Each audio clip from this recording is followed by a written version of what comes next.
sebetulnya yang bersepakat dan kemudian antara pihak pemerintah, antara pihak pengusaha, dan juga pihak, katakanlah pihak buruh, itu angka sampai 5% pun nggak ada masalah sebetulnya peningkatannya.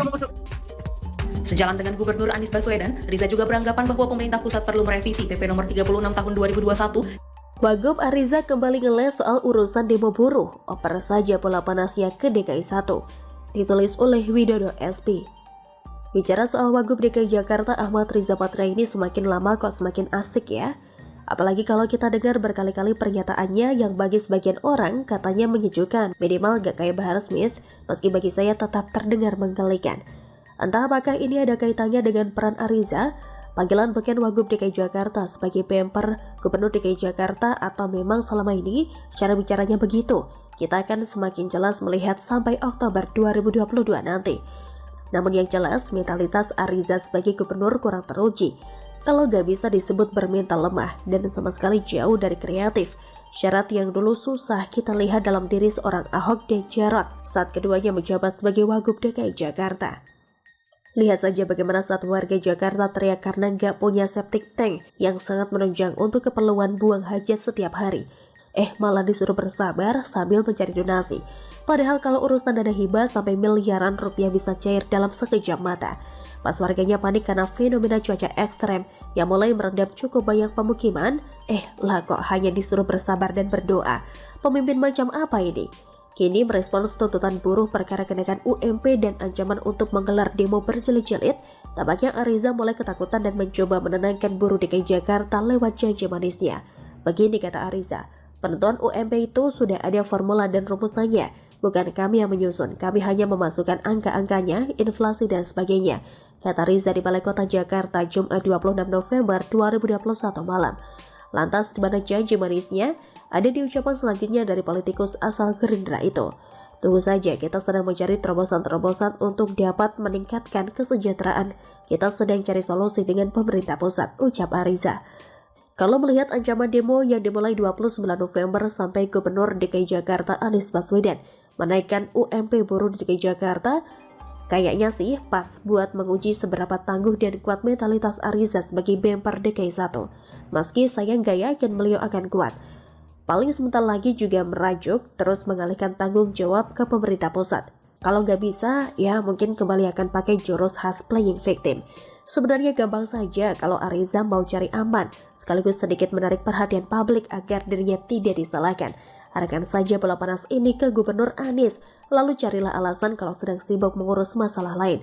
Setidaknya sampai demo buruh nanti mereda pada akhir Desember atau awal Januari tahun depan. Masa iya? Buruh mau terus-terusan demo dan sama sekali gak kerja, paling 3 harian aja nyerah kok Bang Ariza. Jangan kalah gertak sama sekumpulan buruh yang gemar menuntut itu. Masa sebagai bumper andalan, Anda gak bisa temukan strategi ngeles yang cepat dan mujarab sih dalam perkara ini? Saya juga meyakini kalau buruh yang masih akan berdemo beberapa hari ini tidak akan begitu saja pada omongan Ariza maupun Anies. Masa mereka percaya kesejahteraan buruh akan semakin baik di tangan mereka?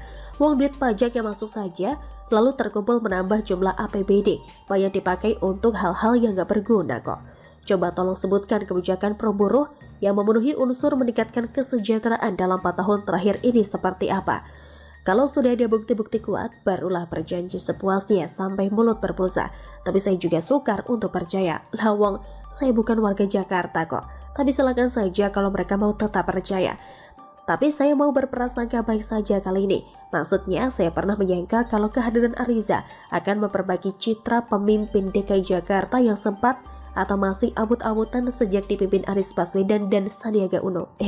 Gak taunya tampaknya cuma dijadikan bumper di berbagai situasi. Mending sekalian aja kasih bola panasnya ke DKI 1.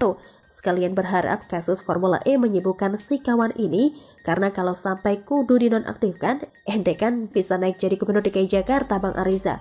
Biar ambiar sekalian. Bukankah begitu kura-kura? Bagaimana menurut Anda? Silahkan tulis pendapat Anda di kolom komentar. Terima kasih sudah menyaksikan channel Siwar TV.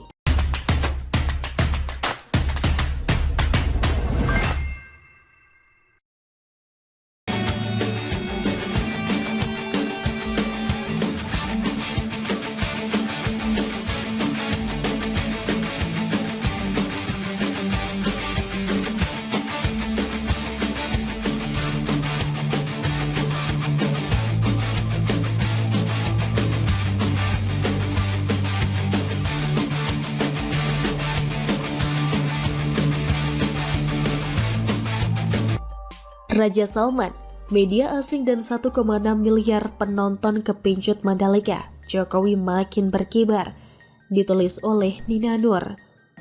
Mayoritas rakyat negara ini menyukai perilaku dan gaya Presiden Jokowi, makanya bisa menang pemilu sampai 5 kali kan? Kecintaan rakyat terhadap Presiden Jokowi menjadi sebuah kekuatan politik yang besar, sampai-sampai para pengamat politik sepakat bahwa Presiden Jokowi akan berperan besar dalam menentukan hasil Pilpres 2024.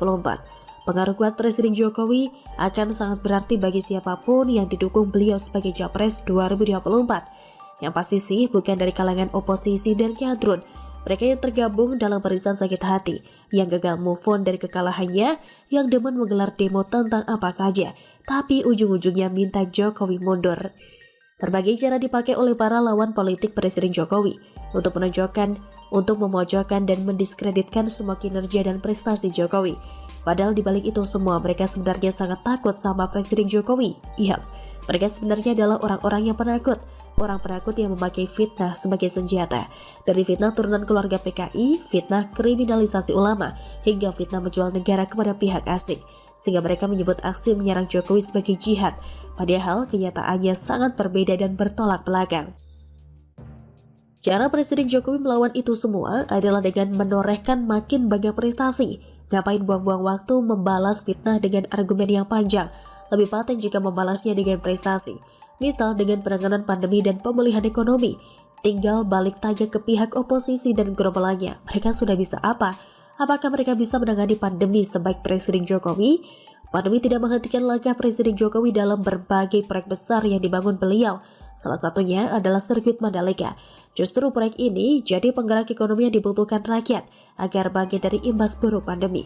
Sekali lagi, nggak pakai mangkrak. Sirkuit Mandalika pun sudah resmi jadi tempat balapan tingkat internasional dengan digelarnya ajang WSBK beberapa hari lalu. Sudah bisa diprediksi bahwa para lawan politik Jokowi sangat mengamati situasi di Mandalika.